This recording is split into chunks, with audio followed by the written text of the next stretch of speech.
incumbent Lawag City Mayor James Brian Alcid ang Megapolitan Builders. Hanggang sa kasalukuyan, pangalan niya ang nakalagay bilang Authorized Managing Officer ng kumpanya sa DPWH Contracts. Kahit na 2022 pa siya nagsimulang umupo sa pamahalaan bilang konsehal. Matapos i-endorso ng Team Marcos noong 2025 elections, tinalo niya sa pagkaalkalde ng Lawag City si former Mayor Michael Marcos Kion, isang kilalang kritiko ng pamilyang Marcos kahit na pinsang buo siya ni PBBM.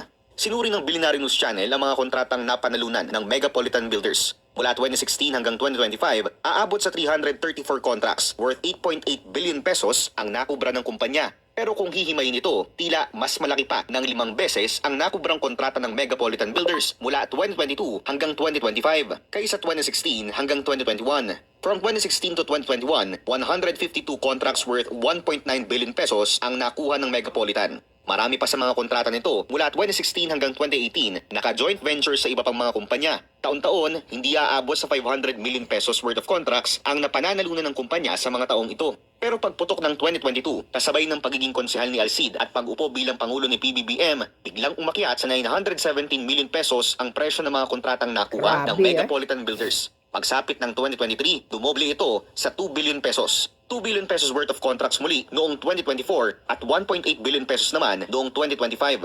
Sa kabuuan, aabot sa 6.9 billion pesos ang presyo ng mga kontratang nakuha ng kumpanya sa loob lang ng 3 taon mula 2022. Malayong malayo sa 1.9 billion pesos worth of contracts na nakuha nito sa loob ng 5 taon mula 2016 hanggang 2021. Hindi pa kasama dyan ang JC08 Builders Corporation na nakakuha ng 123 contracts worth 679 million pesos mula 2024 na nakapangalan naman sa kapatid ni Alcid.